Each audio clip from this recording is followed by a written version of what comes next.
हमारे YouTube channel में आप सभी का स्वागत है। और आज हम अपनी इस क्लास में कुछ क्वेश्चन करेंगे और वो क्वेश्चन हमारा जो पिछला टॉपिक था हिंदी भाषा का परिचय उसी से संबंधित है। इन्हीं क्वेश्चनों में कई बार है जो परीक्षा में पूछ लिया जाता है। तो स्टार्ट करते हैं। मानव मुख से निकली वे सार्थक ध्वनियाँ जो दूसरों तक अपनी बात पहुँचाने का कार्य करती हैं क्या कहलाती हैं? तो कहलाती है हमारी भाषा। व्याकरण देखिए, आंसर इसका होगा भाषा। व्याकरण किसे कहेंगे? जो हमें भाषा के शुद्ध और अशुद्ध होने की जानकारी देता है। वर्ण कौन सा होगा भाषा की? वह छोटी से छोटी ध्वनि जो जिसके और खंड न उसके, वो हमारे वर्ण कहलाएंगे। और शब्द वर्णों के सार्थक, दो या दो से अधिक वर्णों के सार्थक समूह को हम कहेंगे शब्द जिसका अर्थ निकलता हो। और इसका आंसर कौन सा था हमारा कि दूसरों तक हम अपनी बात किसके माध्यम से पहुंचा सकते हैं? भाषा के माध्यम से। नेक्स्ट क्वेश्चन है हमारा, भाषा की लघुत्तम इकाई क्या होगी? भाषा की लघुत्तम इकाई क्या होगी? सबसे छोटी, लघुत्तम मतलब सबसे छोटी इकाई क्या होगी? वर्ण। और वर्णों से मिलकर हमारे क्या बनते हैं? शब्द। और शब्दों को यदि हम वाक्य में प्रयोग करते हैं तो फिर वो शब्द हमारे पद कहलाएंगे। और वाक्य क्या हो जाएगा हमारा? शब्दों का सार्थक समूह हो जाएगा जिससे हमारी बात स्पष्ट हो सके, वो हमारा वाक्य कहलाएगा। नेक्स्ट है हमारा, भाषा की सार्थक इकाई क्या होगी? भाषा की सार्थक इकाई क्या होगी? तो भाषा की सार्थक इकाई होगी हमारा वाक्य, जिससे हमारा कोई ना कोई हमारी बात का अर्थ निकल सके, हमें समझ में आ सके, वो क्या कहलाएगा? हमारा वाक्य। शब्द का अभी हमने बताया था कि वर्णों के सार्थक समूह को शब्द कहेंगे। और भाषा की जो सबसे छोटी इकाई है, लघुत्तम इकाई, उसको क्या कहेंगे हम? वर्ण। और पद क्या कहलाते हैं हमारे? जब शब्दों को हम वाक्य में प्रयोग कर देते हैं तो वो कहलाते हैं हमारे पद। तो भाषा के कितने रूप हैं? भाषा के कितने रूप हैं क्वेश्चन में पूछा गया है। तो सभी को पता है कि भाषा के दो रूप हैं, लिखित भाषा तथा मौखिक भाषा। नेक्स्ट क्वेश्चन है हमारा, इसमें से भाषा का रूप नहीं है। देखिए 4 ऑप्शन दिए हुए हैं। इसने पूछा है कि इसमें से भाषा का रूप नहीं है। क्वेश्चन को ध्यान से पढ़ेंगे कि नहीं है पूछा है। मौखिक होता है भाषा का रूप, अभी हमने बात की थी। भाषा के रूपों की एक मौखिक भाषा होती है, एक लिखित भाषा होती है। सांकेतिक भी पहले थी हमारी, लेकिन अब है जो सांकेतिक भाषा को हम भाषा का रूप नहीं मानते। तो इसलिए क्या कौन सा आंसर हो जाएगा हमारा?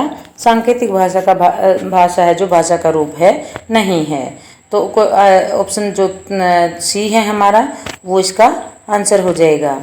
भाषा का मूल रूप क्या है? हमने जब अपनी जो हिंदी की क्लास लगाई थी, हिंदी भाषा का परिचय हमने किया था, तो उसमें बताया था कि भाषा का मूल रूप कौन सा होता है? मौखिक भाषा है, क्योंकि सबसे पहले मनुष्य ने बोलना सीखा, उसके बाद लिखित भाषा जो है अस्तित्व में आई। मौखिक भाषा मतलब मुख से बोले जाने वाली भाषा, और यह सबसे प्राचीन, इसको प्राकृतिक या परंपरागत भाषा का रूप भी कहा जा सकता है।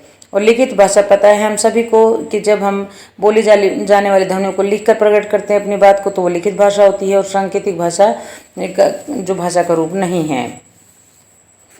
तो भाषा शब्द की उत्पत्ति किस धातु से हुई है? हमने पढ़ा था ये जब हमने अपनी क्लास पूरी की थी कि भाषा शब्द की उत्पत्ति है जो भाष धातु से हुई है। भाष धातु से हुई है।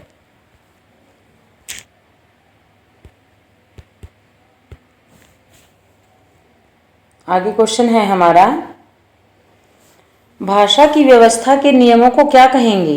भाषा की जो व्यवस्था होती है, या फिर हम इसको बोल सकते हैं कि भाषा के शुद्ध या अशुद्ध का ज्ञान हमें किससे होता है?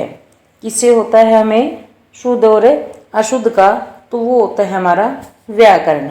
और शास्त्र किसको बोले? व्याकरण ही एक हमारा शास्त्र भी है, जिससे हमें भाषा के शुद्ध या फिर अशुद्ध होने का पता चलता है। या फिर हम बोल सकते हैं कि भाषा की व्यवस्था के नियमों को हम क्या कहते हैं? व्याकरण। वाक्य हम सभी को पता है कि शब्दों के सार्थक रूप को, वाक्य सार्थक मेल को हम वाक्य कहेंगे, जिससे हमारी बात स्पष्ट हो जाए। लिपि, लिखने के ढंग को, जो चिन्ह बनाए गए भाषा को लिखने के लिए, उन्हीं को हम लिपि कहेंगे। किसकी सहायता से हम भाषा का मानक प्रयोग सीखते हैं? मतलब मानक मतलब उसका शुद्ध रूप बोलते हैं कि मानक रूप या शुद्ध रूप किसके द्वारा हम सीखते हैं, तो वो होता है हमारा व्याकरण। व्याकरण के द्वारा हम भाषा का मानक या फिर शुद्ध रूप सीखते हैं।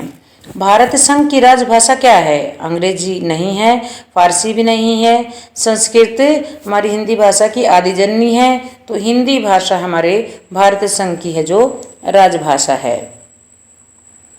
नेक्स्ट क्वेश्चन है हमारा, हिंदी को भारत संघ की राजभाषा का दर्जा कब मिला? तो हिंदी को भारत की राजभाषा का दर्जा कब मिला था?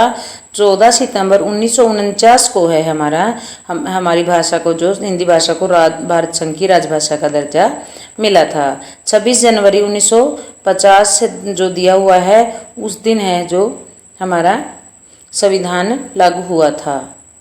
तो इसका आंसर हो जाएगा हमारा 14 सितंबर 1949।